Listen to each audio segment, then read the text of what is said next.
महत्वाचा मुद्दा, एसआय एकक प्रणालीत जीचे एकक न्यूटन मीटर वर्ग. ओके, ॲक्च्युली ते असं आहे टाईप करताना फक्त न्यूटन मीटर वर्ग पर के जी वर्ग हे त्याचं एकक आहे. ओके, एसआय एकक. जी म्हणजे काय, गुरुत्वीय स्थिरांक. किंवा कधी कधी पर्याय तुम्हाला परीक्षेमध्ये असा देतील, न्यूटन मीटर वर्ग हे जे मध्ये प्रति के जी वर्ग असं म्हटलं, किंवा भागिले हे जे तिरकच जर रेष नसेल तिथे तिरकी रेष, तर काय करायचं, के जीचा घातांक वजा 2 करायचं. ओके, म्हणजे दोन्ही पण बरोबर आहेत. जर मध्ये अशी तिरकी रेष असेल तर धन 2 लिहायचं, आणि नसेल तर ऋण 2. हे लक्षात ठेवा. आता एसआय प्रणालीत त्याचं जे मूल्य आहे, जी गुरुत्वीय स्थिरांक किती असतो, 6.673 गुणिले हे जे आहे ते 10चा वजा 11वा घात न्यूटन मीटर वर्ग प्रति के जी वर्ग असा आहे. आता बघा पुढचा, फ्लोरीन व क्लोरीन हे वायू अवस्थेत आहेत. हॅलोजन कुलातील प्रणवता याच्यामधला हा भाग आहे. तर अवस्था लक्षात ठेवायच्या, फ्लोरीन आणि क्लोरीन जे आहेत ते वायू अवस्थेत आहेत. ओके, ब्रोमीन इथे टाईप करायचं राहिलं तर ब्रोमीन हा जो आहे तो द्रव अवस्थेत आहे. आणि आयोडीन, आयोडीन हा कुठल्या अवस्थेत आहे, स्थायू अवस्थेत. बघा, फ्लोरीन आणि क्लोरीन वायू अवस्थेत, आता सांगितलं ते ब्रोमीन हा तुमचा द्रव अवस्थेत, तर आयोडीन हा कुठल्या अवस्थेत आहे, स्थायू अवस्थेमध्ये आहे. हे लक्षात ठेवायचं.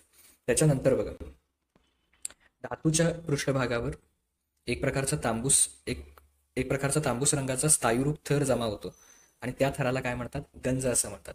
आणि त्या गंजचं रासायनिक सूत्र तुम्हाला विचारलं जाऊ शकतं, त्याची व्याख्या पण लक्षात ठेवा. एक तांबूस रंगाचा स्थायूरूप थर त्या धातूच्या पृष्ठभागावर जमा होतो आणि त्याला आपण गंज म्हणतो. तर त्याचं रासायनिक सूत्र काय आहे, तर बघा इथं Fe2O3, ओके, H2O हे त्या गंजाचं काय आहे, रासायनिक सूत्र आहे. त्याच्यानंतर बघा, विद्युत शक्तीचं एकक वॅट असं आहे. हे लक्षात ठेवा, विद्युत शक्तीचं एकक काय, वॅट. तसंच उष्णता एसआय पद्धतीमध्ये त्याचं एकक आहे उष्णतेचं ज्यूल, आणि सीजीएस पद्धतीमध्ये त्याचं एकक आहे कॅलरी. कॅलरी या एककात मोजली जाते. उष्णता एसआय पद्धतीत ज्यूल आणि सीजीएस पद्धतीत कॅलरी. ओके, आता इंद्रधनुष्य ही जी घटना आहे याच्यामध्ये कुठल्या कुठल्या 3 घटनांचा परिणाम आहे बघा, तो प्रकाशाचे अपस्करण, अपवर्तन आणि आंतरिक परावर्तन. हे तिन्ही मुद्दे लक्षात ठेवा. हे इंद्रधनुष्य हे प्रकाशाचं काय काय आहे, अपस्करण, अपवर्तन आणि आंतरिक परावर्तन या तिन्ही घटकांचा एकत्रित परिणाम आहे. तसंच हे तुम्हाला शास्त्रीय कारणे लिहा मध्ये पण काय होऊ शकतं, विचारलं जाऊ शकतं. तर याच्यासाठी काय करा, हे तयारी करून ठेवा. आता आपण पुढचे प्रश्न बघूया. तर आता आपण पुढील प्रश्न बघूया. भिंगाच्या शक्तीचे एकक डायोप्टर आहे. ओके, काय आहे भिंगाच्या शक्तीचे एकक, डायोप्टर. डी या अक्षराने ते दाखवलं. त्यानंतर एखाद्या धातूमध्ये एखादा ठराविक धातू हा शब्द इथे राहिला, एखादा ठराविक धातू किंवा अधातू मिसळून तयार होणाऱ्या एकजिनसी मिश्रणास संमिश्र असं म्हणतात. त्याच्यामध्ये एखादा ठराविक धातू किंवा अधातू मिसळून एक जिनसी मिश्रण तयार केलं जातं, त्याला संमिश्र असं म्हणतात. उदाहरणार्थ बघा, ब्रॉन्झ हे तांबे आणि कथील यांच्यापासून तयार केलेले संमिश्र आहे. ब्रॉन्झचे पुतळे उन्हा पावसाळ्यात सुद्धा चांगले राहतात.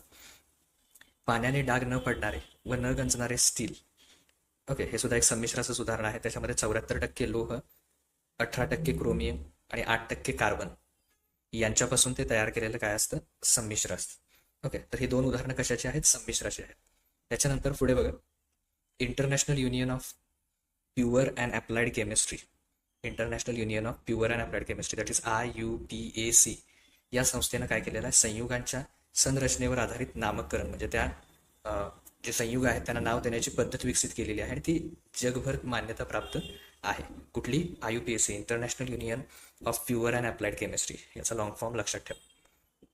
आता बघा, जुलै 1969 मध्ये नील आर्मस्ट्रॉंग हा चंद्रावर पाऊल ठेवणारा पहिला मानव ठरलेला आहे. तर हा एक मुद्दा याच्यामध्ये लक्षात ठेवा. आता आपण पुढील प्रश्न बघूया. आता आपण पुढीलचे प्रश्न बघणार आहोत की जे परीक्षा दृष्टीने महत्वाचे आहेत. तर इथे मी प्रश्न फक्त देतो, त्याची उत्तरं तुम्ही आतापर्यंत वर्षभर त्याचा अभ्यास करून तयारी केलीच असेल, त्याच पद्धतीनं त्याची उत्तरं लिहा. तर टिपा लिहा, याच्यासाठी कुठले कुठले ते महत्वाचे आहेत बघा. चंद्र मोहिमा शेवटच्या प्रकरणामध्ये हा भाग आहे, तर याच्यावर टिपा लिहा असा प्रश्न येऊ शकतो. किंवा डोब्रायनरची त्रिके याच्यावरती टिपा लिहा किंवा स्पष्ट करा असा प्रश्न येऊ शकतो. रेडॉक्स अभिक्रिया, पाण्याचे असंगत आचरण स्पष्ट करा, हा सुद्धा प्रश्न तुम्हाला विचारला जाऊ शकतो. आणि त्याच्याबद्दल टिपा लिहित असताना त्याच्यामध्ये होप्सचा ॲपॅरेटसचा उपयोग कशा प्रकारे होतो, ओके, तर ते आपण तिथं लिहायचं आहे. ओके, आता बघा, लघुदृष्टी किंवा निकटदृष्टीता याच्यावर टीप येऊ शकते.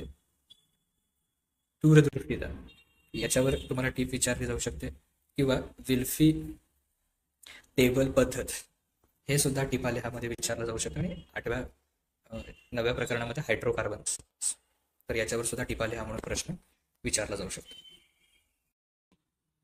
तर आता आपण काही महत्त्वाचे नियम, तत्वे किंवा सिद्धांत बघूया. केपलरचे जे 3 नियम आहेत ते तर तुम्हाला माहितीच आहेत, अतिशय महत्त्वाचे आहेत. त्या केपलरच्या नियमानंतर न्यूटनचा वैश्विक गुरुत्वाकर्षणाचा सिद्धांत हा आपल्याला 2 गुणांसाठी विचारला जाऊ शकतो. त्याच्यानंतर मेंडेलिव्हचे आवर्ती नियम, ओके, मूलद्रव्यांचे गुणधर्म हे त्यांच्या अणुवस्तुमानाचे, मेंडेलिव्ह काय म्हणतो, अणुवस्तुमानाचे आवर्ती फल असतात. आणि आधुनिक आवर्ती नियम, ओके, हे काय असतात, मूलद्रव्यांचे गुणधर्म हे इथे अणुवस्तुमानाचे आवर्ती फल, आणि इथे अणुअंक, हा एवढाच फरक आहे, अणुअंकाचे आवर्ती फल असतात. तर दोन्ही पण नियम काय करायचे, व्यवस्थित पाठ करून ठेवायचे. त्यानंतर उजव्या हाताच्या अंगठ्याचा नियम, फ्लेमिंगच्या डाव्या हाताचा नियम, फॅरेडेच्या विद्युत प्रवर्तनाचा नियम, हे प्रकरण क्रमांक 4 मधले जे नियम आहेत ते सगळे व्यवस्थित करून ठेवा. त्यानंतर उष्णता प्रकरणामध्ये उष्णता विनिमयाचे तत्व हा जो भाग आहे, उष्णता विनिमयाचे तत्व, तर हे पाठ करून ठेवायचं, हे परीक्षेला नक्की विचारतात. त्यानंतर पुढे अपवर्तनाचे नियम, अपवर्तनाचे जे नियम आहेत, प्रकाशाच्या अपवर्तनाचे नियम, तर ते आपण पाठ करून ठेवायचे. आता आपण पुढील भाग बघूया. आता आपण बघूया काही दीर्घोत्तरी प्रश्न की ते 5 गुणांसाठी विचारले जाऊ शकतात. स्पष्ट करा. तर त्याच्यामध्ये जीच्या मूल्यात होणारे बदल खालील मुद्द्यांच्या आधारे स्पष्ट करा. जी म्हणजे गुरुत्वीय त्वरण जी, पृथ्वीवरील पृष्ठभागावरील बदल, उंचीनुसार बदल आणि खोलीनुसार त्या जीच्या किमतीमध्ये कसा कसा बदल होतो ते स्पष्ट करायचं. त्यानंतर मेंडेलिव्हच्या आवर्त सारणीचे गुण किंवा बऱ्याचदा त्रुटी पण, जस्ट मिनिट, त्रुटी पण तुम्हाला विचारल्या जातात, पण जास्तीत जास्त भर हा मेंडेलिव्हच्या आवर्त सारणीचे गुण याची तयारी चांगली करा. किंवा मग आणखीन एक प्रश्न, आधुनिक आवर्त सारणीची रचना स्पष्ट करा. कशा प्रकारे आधुनिक आवर्त सारणी आहे ते स्पष्ट करायचं आहे. किती गण आहे, ओके, आवर्त किती आहेत, कशा प्रकारे मूलद्रव्यांची मांडणी आहे, धातू कुठं आहेत, अधातू कुठं आहेत, तर ते सविस्तर तिथं माहिती लिहायची. त्यानंतर विद्युत जनित्र याचं कार्य कशा प्रकारे होतं ते स्पष्ट करायचं. विद्युत जनित्राचे कार्य स्पष्ट करा. त्याच्यानंतर होपच्या उपकरणाच्या साह्याने पाण्याच्या असंगत आचरणाचा अभ्यास करणे, त्याची आकृती चांगल्या प्रकारे करून ठेवा आणि आकृतीच्या आधारे तो जो प्रयोग आहे तो स्पष्ट करून सांगायचा आहे की कसं आपण असंगत आचरण काय करू शकतो तिथे मांडू शकतो, ओके, स्पष्ट करू शकतो. मानवी डोळा व त्यातील भिंगांचे कार्य याच्यावर टीप लिहायचे आहे, हे सुद्धा 5 गुणांसाठी विचारलं जाऊ शकतं. त्यानंतर शेवटच्या याच्यामधील अवकाशातील कचरा आणि त्याचं व्यवस्थापन यावर सविस्तर माहिती आपण लिहायची आहे, ओके, तर तो सुद्धा प्रश्न तुम्हाला विचारला जाऊ शकतो.